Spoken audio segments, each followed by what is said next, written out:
Hey, Vivo, it's Chris Angel coming at you. And I wanted to share a thought I had the other day. I was talking to Albert. We had a phone call, and Albert, thanks for the question and the conversation. Love what you're doing with the Jiu-Jitsu Realtor. I think that's a super cool tribe. I'm pretty pleased that you've got 935 likes on your page. And I think that can only grow from here as you start to work through some of the stuff we talked about yesterday. But look, one of the things that came up in my conversation with Albert was a funnel. I said, do you know what a funnel is? Do you know what a lead magnet is? And so I wanted just to sort of draw that out for you guys in case you guys aren't familiar with that concept. So let's say this line right here represents time, and this moment right here is a transaction. So somebody bought or sold a house right here, okay? Where most agents compete is kind of like, this is where they spend their time. Well, actually, it's right here. They're all looking for buyers and sellers in the window of time where they're buying and selling. And so all of their content kind of drops in here with what's your house worth, search all MLS properties, etc. And that's fine, but if you don't have any pre-existing context for your relationship, if they don't know you from Adam and you're just some other realtor and what you're sending them is something that every other realtor is sending them, it kind of gets washed out. People can't hear it. And so what we have to do is get upstream from this moment in time with the messaging that we've been talking about in these videos, like if it's about tennis or it's about wine or it's about whatever the topic is that it interests you. Okay, and if we can get up here and build relationship up here and establish a tribe. So let's use Albert's example. We have a bunch of people up here that we've built a database around that are jiu-jitsu fans. Like they're in jiu-jitsu, they love jiu-jitsu, they're jiu-jitsu people. And we have a database of these people, and we talk about stuff. And it's funny because Albert said, a lot of times people will go to these MMA fights, we'll have events, and we'll do the pay-per-view, and we'll watch it. And at the events, we get into these conversations about real estate. In fact, Albert's point was good. He said, he challenged me, and he said, you say like people don't want to talk about real estate and it's not interesting, but every time I go to this event, people are like, hey, Albert, how's like real estate? And they're always talking about real estate. So touche, Albert, good point. So then what I said was, but notice what didn't happen was you didn't set up some real estate event and talk about real estate. You went to an MMA event where other people in the tribe are gathered. And once you're inside of this conversation called we're all MMA people, or we're all Seahawks fans, or we're all wine lovers, you now have this context of relatedness, and what ensues on the other side of that event is normal conversation. And what comes up in normal conversation is people at times are interested in the real estate market. It's good conversation. Hey, what's happening?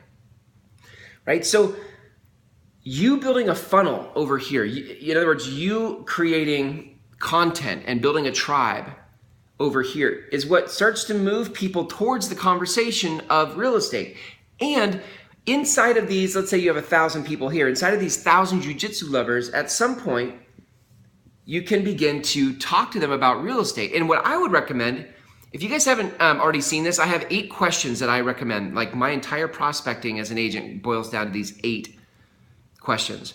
And you can get them at leadconversations.com, L-E-A-D, leadconversations.com, okay? They're just sitting there right, you don't have to opt in, they're just sitting there on the page.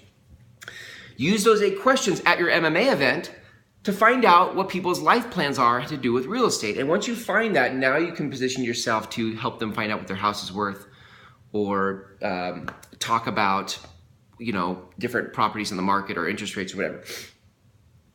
But I wanted you to see I might add something else here for a second, but I wanted you to see, first of all, the funnel, like how we move people from a conversation that has nothing to do with real estate to a conversation that's absolutely about real estate, because that's where our business makes money, right?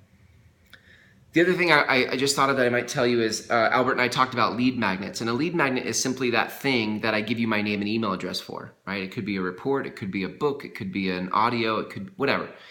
A lot of times what we've done in the industry is we say, hey, find out what your house is worth, put your contact information in here. The only problem with that, or I would say there's probably a handful of problems with that, but every other agent's doing that right now, so that's a problem. And the other problem is if you're offering that without some sort of other topic to discuss, then they opt in to find out what their house is worth. But once they find out what their house is worth, what do you have to talk about after they find that out? Like, there's no context for relatedness beyond me finding out what my house is worth. And so the inroad to that relationship, I think, needs to be bigger than just finding out what your house is worth. That's why I think we're doing this wrong as an industry. That's why I think when we spend all of our time and money here trying to find people in this window, I think we're doing it wrong. I think you'll have more success, more sustainable results, a better business 5 to 20 years from now if you go build a database of people who have a common interest and then use a lead magnet. Like maybe for Albert, it is, 10 tips on jujitsu or whatever. I have no idea what that would be. That's not in the world I play in. That would be a lead magnet. And so for people that are interested in jujitsu, maybe that's interesting to them. But this lead magnet has to be interesting enough for me to give you my name and email address. From there, now you have these 1,000 jujitsu people, and you can say to these jujitsu people, hey, find out what your house is worth. Or you could say, hey, here are 10 ways or 6 ways to increase the value of your home if you're thinking of selling in the next 6 months. Now, to the jujitsu lovers who already value you because you're a cool person and you've been present in their life around this topic that we all like, when you tell me, here's a report on how to add value if I'm thinking of selling in the next 6 months, you get priority in my mind, right? And they opt in. They opt in for that with a name and contact info. And that starts to build this list, right, of warm sellers. But we start over here with the tribe, not with the real estate content. Anyway, I sort of feel like I'm rambling, guys, but I want to make sure that I don't think I've shown you all this funnel. I do this as a webinar. If you guys are in offices and you'd like this more in a cleaner format than maybe this chicken scratch here, I do teach a webinar on this tribe building with a funnel.